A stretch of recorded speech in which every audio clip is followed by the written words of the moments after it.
Let's take a look at the state of the nation, starting tonight in Tasmania, where Liberal Racing Minister Jane Howlett has claimed attacks on her by the Labor Party were driven by misogyny, and Premier Jeremy Rockliff claimed the pressure on her was the work of, quote, mainland greyhound thugs. Take a look. This is the most obvious play in the world. It's about the Labor Party undermining the confidence of our minister, trying to stop the greyhound ban in Tasmania.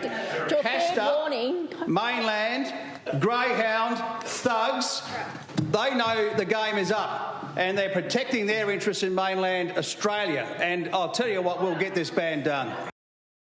This is a Liberal government that has teamed up with the Greens to ban greyhound racing. And this same Premier and his government said before the state election that they supported all parts of the racing industry, but yanked the rug out from underneath them when Mr Rockliff found himself in minority again and needed the support of the Greens to form government. Well, you know what? I'm a proud, cashed-up mainland greyhound thug. And I don't just want to protect my own interests, I want to protect the interests of honest Tasmanians who love their dogs and make a living out of greyhound racing. People that you, Mr Rockliff, have sold up the creek. And it's not lost on me that the one form of racing the Premier has decided to ban is the one in which he doesn't have a financial investment. And I'm not suggesting he's done this for financial gain, he's done it for political gain. But the point remains. And Mr Rockliff, if I'm a cashed-up mainland greyhound thug, then you're a self-interested, treacherous, opportunistic, deceitful turncoat. In Western Australia, new guidelines from the state government would make renewable energy projects effectively pay royalties to the communities in which they're built. Except it wouldn't actually make them pay. The guidelines say wind and solar projects should pay a yearly sum of money into a community fund based on how much power they generate, but because it's a guideline, it's not actually written into law, so it's potentially hard to enforce.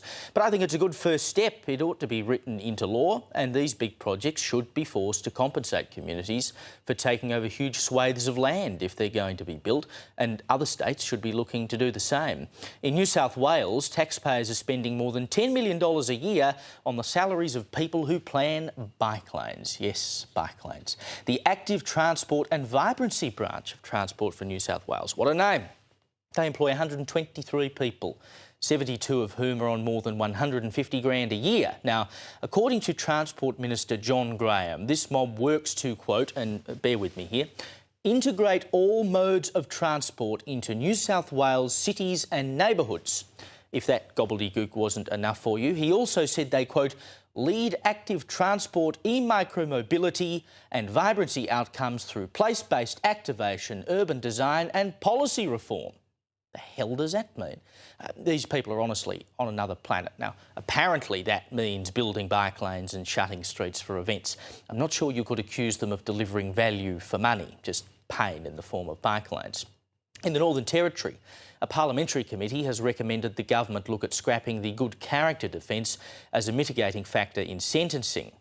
New South Wales is currently working on doing the same thing, so they should. I mean, why should a murderer or a rapist or a wife basher be eligible for a more lenient sentence because his mates think he's a good bloke or because he's done some charity work? If you've broken the law, you've broken the law. It doesn't much matter to your victim whether you've been nice for the rest of your life.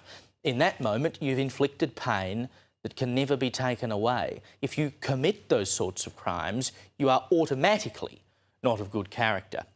In Queensland, the coroner has found that Canadian tourist Piper James died on Fraser Island after being attacked by dingoes. I'm sure you'll remember the story from January. She was found dead on the beach, surrounded by a pack of dingoes. Well, the coroner's court released a statement today saying that she was attacked by the dingoes, which then caused her to drown at the beach. It's a tragic case, but when it happened, plenty of people leapt to the defence of the dingoes. Well, I say cull them.